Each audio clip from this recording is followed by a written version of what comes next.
Compañeros era una serie naturalista, pero a nosotros nos parecía un reto poder hacer secuencias de guerra, surrealistas, de la Edad Media, y para eso nos planteamos que podía ser interesante hacer unos epílogos locos. Como un cielo abierto cuando nadie lo esperaba. La gente cree que los títulos postcrédito los ha inventado Marvel, pero realmente este tipo de acciones se llevan haciendo mucho tiempo. A nosotros de alguna manera nos inspiró la serie Roseanne, que ellos, aunque era una comedia, sí se permitían hacer unos epílogos pues un poquito disparatados, ¿no? Más allá de la comedia habitual que hacían. Aunque Compañeros no era tan comedia, era una dramedia, con tramas en algunas ocasiones bastante dramáticas, nos pareció interesante tener la libertad de hacer esos epílogos diferentes. Era como un guiño al espectador, a nuestros fans. Era, no sé, por otro lado, intentábamos tener retos. Siempre en Compañeros planteábamos nuevos retos y pues el poder rodar una guerra de repente en Compañeros era algo realmente insólito.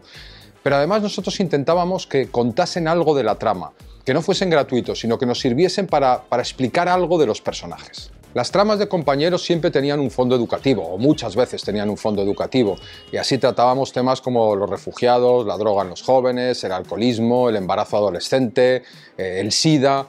Es que era impensable que tú, interpretando una adolescente en una serie de un colegio, de repente te imaginaras que vas a rodar en un barco o en un desierto o en, pues eso, en un palacio, ¿no?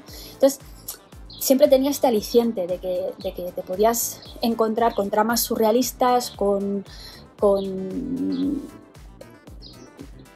vestida de cosas que nunca te hubieras imaginado, ¿no?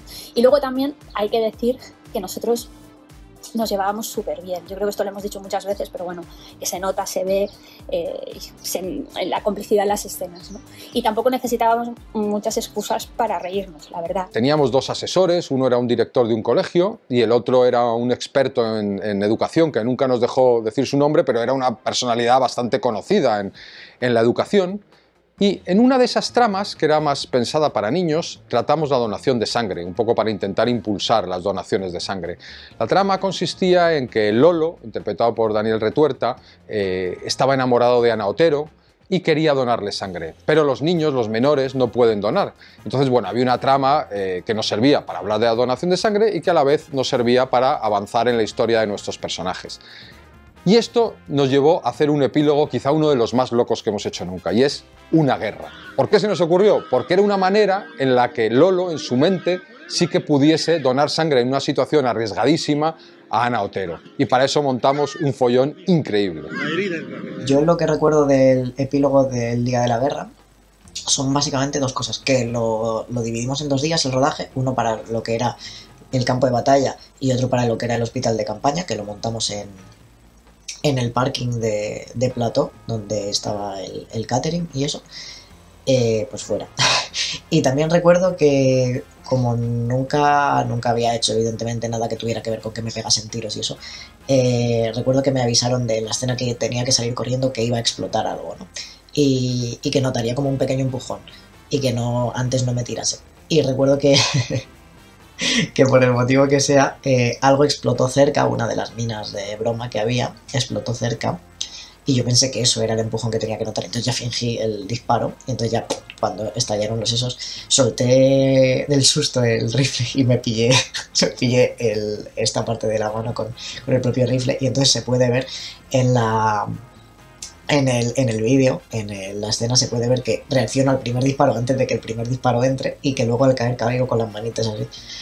Y eso es porque me había hecho daño en la mano.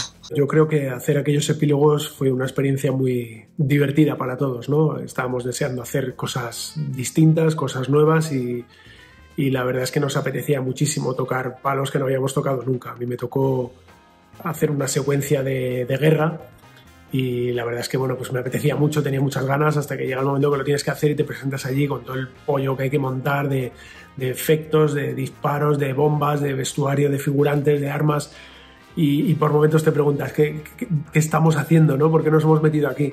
Pero bueno, luego la experiencia resultó muy interesante y al menos generaba la expectativa, ¿no? de qué iban a hacer estos locos al final de cada capítulo, ¿no? Y ahí podéis ver a todos los personajes, pues eso, a Reyán, a Manu, a Antonio Hortelano, a todos pues haciendo unos papeles que sería imposible de hacer en otra situación, y unas explosiones, unas bombas, y, bueno, algo que sería impensable en una serie pues, naturalista de los años 90. Otra de las tramas que nos permitimos hacer un epílogo loco fue la de la novela de Reyán.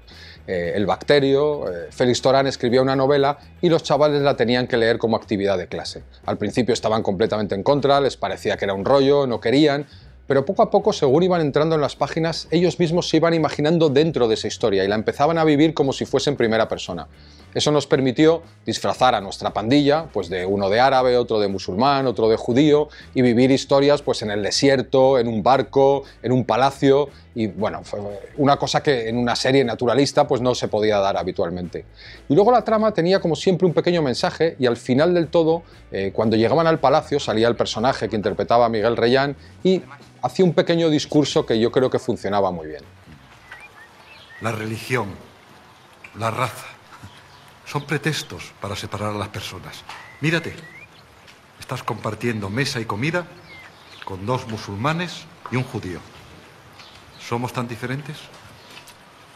Por muy surrealista que fuera, siempre tenía mensaje. Yo creo que esto también es algo que la gente lo recuerda con cariño, y yo también, ¿no? Porque era como que siempre se hablaba de cosas importantes, nada era porque sí, ¿no? En general. Y en esta, por ejemplo, el discurso de Miguel Reyán sobre las religiones, fantástico, evidentemente, como siempre, pero era como el broche, ¿no? Para terminar el capítulo, y no sé. La verdad es que me parece una de las cosas más guays y más divertidas de Compañeros. Pero aunque toda la trama tenía un poco esta locura de la época y de los trajes y de los caballos, sí que queríamos que tuviese también un epílogo loco. Y para ello, los chavales, una vez se habían leído la novela y la iban comentando, de repente entraban en una clase y se encontraban con Miguel Reyán, pero con Miguel Reyán de una manera un tanto distinta. Por favor, estoy muy ocupado.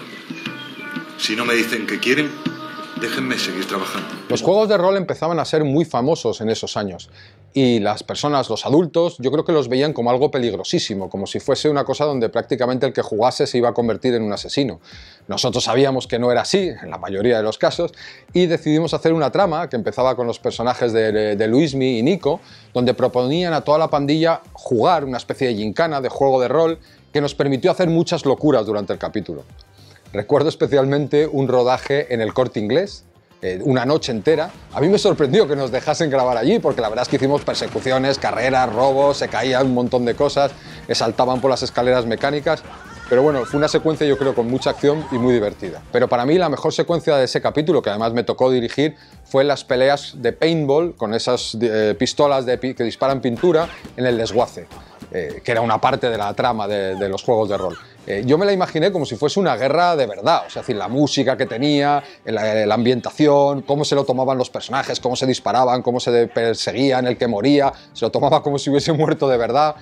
Y además, como siempre intentábamos hacer en Compañeros, procuramos que tuviese también un sentido en la trama, y al final contaba cómo estaba la situación entre Eva y Antonio, entre Valle y Kimi, y nos servía ese entorno tan peculiar con un pequeño guiño que ya escucharéis a la música de la Guerra de las Galaxias.